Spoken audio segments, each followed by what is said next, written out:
রহমতুল্লাহি ওয়া বারাকাতুহু আলহামদুলিল্লাহি ওয়াহদা ওয়াসসালাতু ওয়াসসালামু আলা মান লা নাবিয়্যা বা'দা আম্মা বা'দ।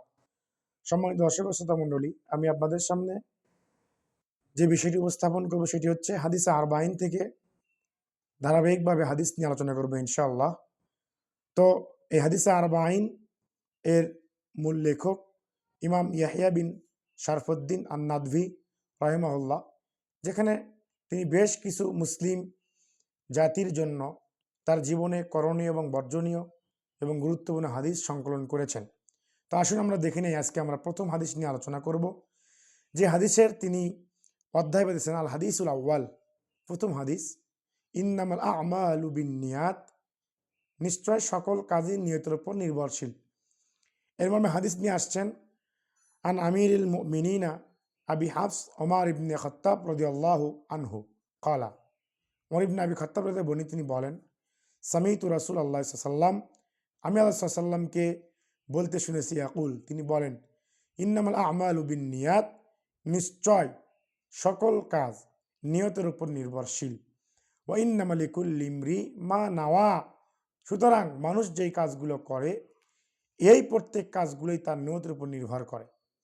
ফামান কানাত হিজরতুহু ইলাল্লাহি ওয়া রাসূলিহি ফাহিজরতুহু ইলাল্লাহি ওয়া রাসূলিহি, সুতরাং যে ব্যক্তি আল্লাহর জন্য হিজরত করবে, রাসূলের জন্য হিজরত করবে, তার হিজরতটা, তার কাজটা আল্লাহ রাসূলের জন্যই হবে। ওমান কানা হিজরতুহু লিদ-দুনিয়া লিউসিবুহা, আর যে ব্যক্তির হিজরতটা হবে দুনিয়ার জন্য, আল্লাহ তাকে সেটা পৌঁছে দিবে, সেটা দিয়ে দিবে। অথবা ইমরাতিন, কোনো মহিলাকে, কোনো নারীকে বিবাহর জন্য, তাহলে তার হিজরতটা সেই কারণেই হবে। সম্মানিত উপস্থিতি, হাদিসটি ইমাম বুখারী বর্ণনা করেছেন।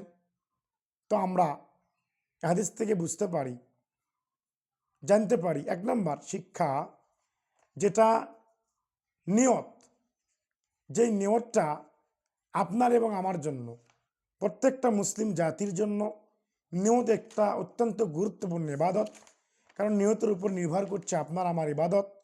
তো এই হাদিসের নিয়তের গুরুত্ব দিয়ে কথা বলা হয়েছে, অপরিসীম কথা বলেছেন। নিয়ত সৎ হলে আমাদের আমল ভালো হবে, ফলাফল ভালো হবে।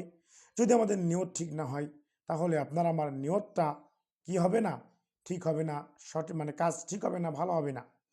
তো আমলের শুরুতেই মুহূর্তে নিয়ত করতে হয়, এবং এটা আল্লাহ তাআলার জন্য করতে হয়। তবে এই নিয়তটা আপনাকে আমাকে, আমি যেমন আপনার সামনে কথা বলছি, এই মুখে উচ্চারণকে নিয়ত করতে হয় না। তবে হজের ক্ষেত্রে নিয়মটা ভিন্ন। নিয়তের স্থান হচ্ছে অন্তর, অন্তর থেকে সংকল্প করতে হয়। এরপরে আখিরাতের পূর্ণ ও উত্তম প্রতিদান পেতে আমাদের সামগ্রিক আমলের নিয়তের বিশুদ্ধতা আবশ্যক। সৎ নিয়তের ফলে প্রত্যেকটি ভালো আমল ইবাদতে পরিণত হয় এবং তা আল্লাহ তাআলার সন্তুষ্টি অর্জিত হয়। এরপরে মন্দ নিয়তের ফলে ভালো আমলেরও কোনো প্রতিদান পাওয়া যাবে না। তাই আসুন আমরা নিয়তকে পরিশুদ্ধ করি, নিয়তকে সুন্দর করি, সুন্দর করে আমরা আমাদের ইবাদতগুলো করি। আল্লাহুম্মা আমিন। আসসালামু আলাইকুম ওয়া রাহমাতুল্লাহি ওয়া বারাকাতুহু।